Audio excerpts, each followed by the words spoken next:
Rob and Liz in the morning. On his radio. It seems as if, and I wonder what you think about this, it seems as if clowns are helping a lot of kids in the hospital. I know there's some people that are afraid of clowns. Yeah, some of them can be kind of scary. Yeah, it depends on a movie. Because of a movie. I've never been afraid of clowns. I remember clowns in the circus when I was growing up. My grandmother always brought me to the circus at the Bayfront Medical Center in St. Pete. Yeah, I think for kids, though, it's like anybody in a costume, they're like not a fan of sometimes. But in the hospital, there's medical clowns that's bringing a lot of joy to a lot of kids. Yeah, and they're different from just regular party clowns. They have special training for these kids in the hospital to help regulate emotions and talk about things and to help cheer up these kids. There's a lot of different things that cheer up people. Yes. And I wonder, on the open mic today on the My HISRadio app, what cheers you up? You don't have to be in the hospital or anything like that, but there's a time that you have a down mood. I mean, Scott resorts to soup. I love soup. When I was a kid and I didn't feel well, my grandmother would bring me some homemade chicken noodle soup, okay, and then tuck me in with a little blanket. Made me feel nice and cozy. So to this day, if I'm feeling a little puny, I like chicken soup, and I've got a Georgia Bulldog blanket that I just kind of cozy up with. Oh, you're kidding. So you get the Bulldog blanket out. Yeah. That's nice. See, what cheers me up is Mondays when that crumble cookie menu comes out. She's all about it. Brightens up my day. Tell you, she is like on it first thing in the morning. And we hear about this. Is it a special? Is that what it's called? A special? Well, they change the menu every week. Oh, it's a different menu. Yeah. That tells you that I've never been to crumble cookie in my life. I've had one. My daughter's like that. Really? She gets so excited. The crumble cookie menu is out. And I'm like, okay. Whatever can help with Mondays, man. I eat ice cream first, and then Japanese food. That way, I can get full off the ice cream. Any room I have left, I eat Japanese food, and I can have it for leftovers, which makes me even more excited because I can bring that to school or work. Oh, well, there you go. Kind of maximize that, especially with the Japanese food. Is it like a whole pint of ice cream she's eaten? That would hit the spot for me, too. She did say if there's room left, yes, then the Japanese food. That cheers her up big time. That's a great combo. Texts are coming in. Maggie said that a cold bottle or can of Coca-Cola can lift any bad day for her. I'm with you with the bottle. I haven't had Coca-Cola in a bottle in the longest time. That is a whole mood. Right? I think it tastes better out of the bottle. I don't know why. Yes. Out of glass than the can. Yes, I agree. That's just me. And when I say bottle, I mean glass bottle. Oh, a glass bottle. Yes, not the plastic thing. It's the feel, the taste makes it so much better. I don't know why. It's just like that. Here's a few more open mics. These are from the My HISRadio app. What cheers me up is listening to your radio station. I really enjoy listening to the music that y'all play, the conversations all throughout the day. Thank you, and God bless. What cheers me up and lifts my spirits is when my husband gives me chocolate and a hug. Yeah, chocolate and a hug. I think Ninja would say yay on that one. Oh, yes. I'm a big hugger. Monet texted and said, what cheers her up is spending time with one of my 10 nieces and nephews and their families. That's a big family. Nothing like quality family time. Right? And 10 nieces and nephews? That's a good bit. That's a lot. That's a lot of people to spend some time with, too. I love that. Okay, here are the open mics from the My HISRadio app. What cheers me up is a bowl of vanilla ice cream with Fruit Loops on top. It is so good. Love you guys. Hope y'all have a great day. Getting snuggles from my cat, it definitely cheers me up. My name's Vivian, and what cheers me up is going home from school. One thing that'll brighten up my day is looking at pictures and videos of my family. My children had bought me one of those skylight picture frames, and it had been packed away for months after a move. I just recently got it out and realized how much I had missed reminiscing over those moments that were shared with family and friends. Oh, I know what that picture frame is. That's the digital one that just kind of puts a lot of pictures on there for you and it flashes them.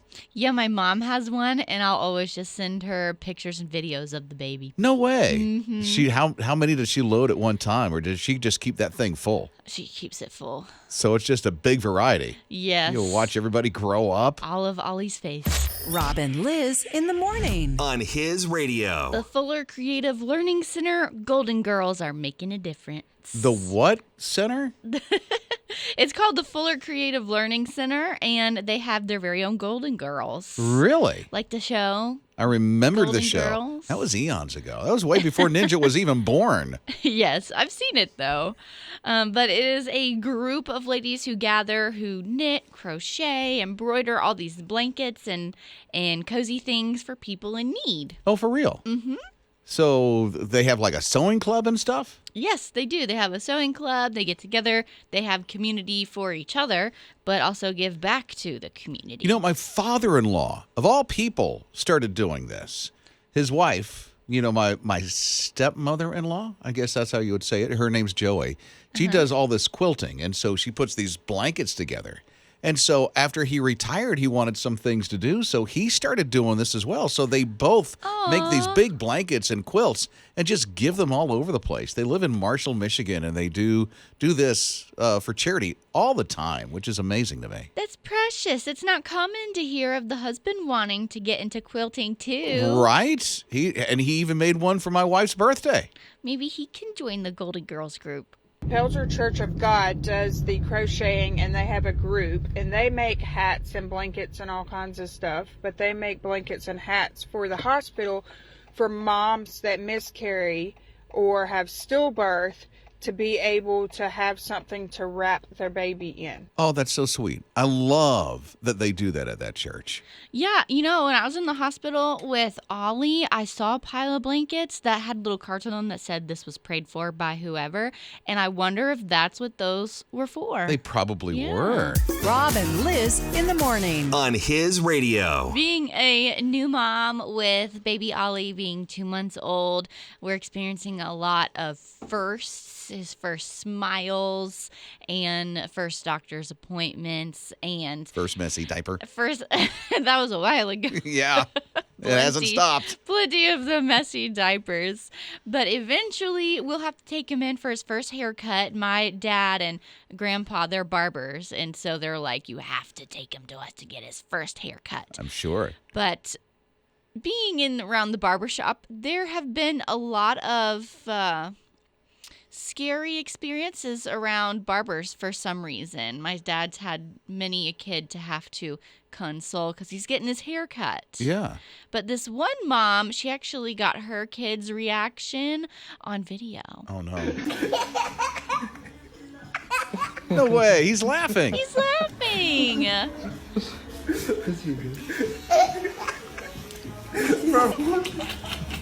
Don't move your head. He's laughing so hard that the stylist is laughing too. The full belly laugh. It's so infectious. Now, if you're going to have a first haircut and you have to react, that's the way to react. That's the way to go. A great positive experience. You might even still get a sucker after. Rob and Liz in the morning. On His Radio. Ordering from Shein, I think it's Shein, or Temu can be kind of interesting. I've heard this. I've never ordered anything from any of them, but I've heard it's interesting. Yes, I've heard some stories. This one girl found a lamp that looked like a croissant, and she thought it was so cool. So she ordered it and got it in the mail, and come to find out, it's not a lamp that looks like a croissant. It was a croissant that they turned into a lamp. What do you mean? Like it's a plastic croissant with a light in it? Not quite. Is the bread croissant. Wait a minute. They put a light in a real They did. edible croissant? Yes, but they put resin over top of the bread croissant. That mean it makes it hard or something? It's like a coating? A plastic coating. Okay. Hard plastic coating, something like that. Wait, what? So that they... so that it was hard and durable, but on the inside, like this girl, she's opening up this lamp, this croissant lamp, and there are real crumbs falling on the seat. So if it had a plastic thing over it, like a coating, how did she figure out it was a real croissant? I don't know. Maybe the crumbs started falling out of where the plug goes in for the lamp, and she was like, "This is weird because it smells like bread." That's odd. Yeah. That's really that was sold on a Temu thing? Yes, it was. What in the world? So I don't think it would mold from the outside, but definitely on the inside where that covering is not on top of it. It'd make it smelly. Wouldn't it, at some point, wouldn't you think it would burn? It would. Right? Because the electric cords on the inside, this is real food that you could possibly eat if it didn't have the plastic coating on it. Bread is flammable. Rob and Lizz in the morning. On his radio. Here's a couple of guys, Aaron and Matthew. They decided, let's make a replica of the iPhone 15, and let's make it large and in charge, like go big, go home kind of a thing. So they decided, yeah, let's do this. So what they did is actually a working iOS iPhone 15 that's over 6 feet tall. Seriously. And they have the cameras on the back of it, and they're using those camera, I guess it's SDI? Did I say that right? Is that a type of... Okay, thanks. I don't know. The kind of point and shoot that have the big lens on them. So they've got those behind them, the cameras. And the little 3 cameras on the back of this replica of the iPhone 15 Pro Max. The thing is huge, 6 feet tall. It's taller than them. I think it's 6 feet, 74 inches, something like that. That would not fit in my pocket. Right? No. Or in my purse. It won't fit anywhere. I don't know why you would want to use this thing, but they did it, and they got themselves a world record. Rob and Lizz in the morning. On his radio. In Michigan, there's something unique. The voting sticker is made by somebody other than the polls. Yes, they did a little competition among the schools in Michigan, and kids could design the I voted sticker. And what grade is the winning sticker in? It was middle school. Middle school, okay. A middle schooler designed the winning sticker, and it's pretty comical. It's like a wolf ripping his shirt off, and I guess in victory because he voted. Yeah, the Wolverine. Yes. And a buff wolf to boot. Yes, it's pretty funny. My favorite, because you can see a bunch of different entries on their website. My favorite one is literally just written out, I voted yay. that would be my vote. The for celebration that sticker. of making your voice heard and voting. That's neat that they got the middle schoolers involved in that. A big competition in the state of Michigan for that. High schoolers did too. High schoolers submitted their drawings, but this one middle schooler beat out the high schoolers. It'd be interesting to see what the judges were thinking when they were doing all this. Yes. That's not going to be hard, because I'm sure there was so much creativity put in some of these stickers. There's only so much you can put on a little sticker that you put on after you vote. Can we have fun stickers like that here? Why not? Ninja will be in charge of it. Rob and Lizz in the morning on uplifting and encouraging his radio. So this whole ring thing, you probably heard a couple of weeks ago that the city of Paris, the mayor's like, we want to keep the rings on the Eiffel Tower. And the Eiffel family, who has never said a thing for such a long time, is like, no, please not. Let's take them down. We really don't want that on the Eiffel Tower. This is the Eiffel family that is now speaking out. And yeah, having those there would be kind of an eyesore, like this huge monument that's majestic and beautiful, and then it's like, oh, the Olympic rings. Yeah, and they're huge. They're really huge. Of course, the Eiffel Tower is really big. I saw it in person a couple of years ago. I'm like, wow, this is nothing like the pictures or what you see on TV. This thing is gigantic. Yeah. It is just a metal structure that blows your mind. So the Eiffel family's like, okay, we'll come to a compromise. The mayor said, this is like re-sparked a passion for our city. So people are, seeing our city again. The Olympics, they want to keep it on until the end of 2028. The Eiffel family said, listen, we'll compromise. The end of this year, take them down, please. Right. Yeah. Put the rings on like another business somewhere in Paris, like a poster. Remember, the Olympics were here. Don't put it on the Eiffel You know what? Tower. A banner. Rob and Lizz in the morning on uplifting and encouraging his radio. So Mexico City thought, we need to do something that will just excite people again. Get ourselves back on the map. So they decided, hey, how about a big cheese ball? Cheese excites me. Cheese is good. I like cheese I do too. way too much. I like it way too much. Swiss cheese is my jam. And then the cheddar. And then I can keep going on. Anyway, so they decided, okay, let's make a world record. We'll get on the map again. People will talk about Mexico City. They made a cheese ball that is 1,400 pounds. That's a lot of cheese. I know. That's way too much cheese. They used over 2,600 gallons of milk to make this big cheese ball. They did get the world record. Oh, good for them. That's good for them. Now, people know that Mexico City is here. They're known for a big cheese ball now. But they did it. Did they get to eat it after? I don't know what they did with this thing. Or is it just forever memorialized? And it doesn't look gigantic to me. A 1,400-pound cheese ball I thought was going to be humongous. It's not really that big.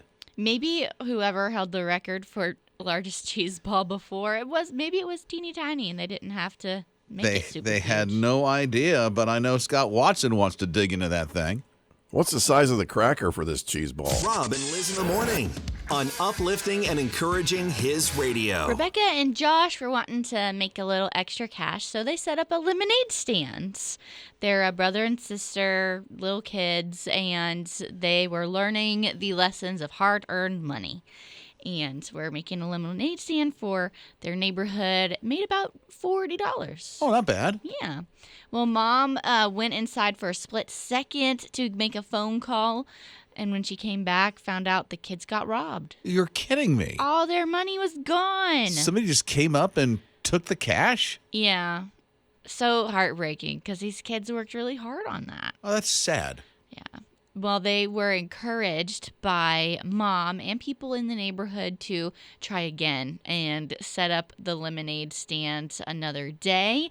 And the neighbors heard about what happened, and they all gathered around these kids and helped them raise their money again and go far and beyond what they had before. Do you know how much farther and beyond? I don't know how far and beyond Something they tells went, me the but- neighborhood was pretty generous. Oh, yes. Gotta There's be a lot of people that lot came by. more than $40.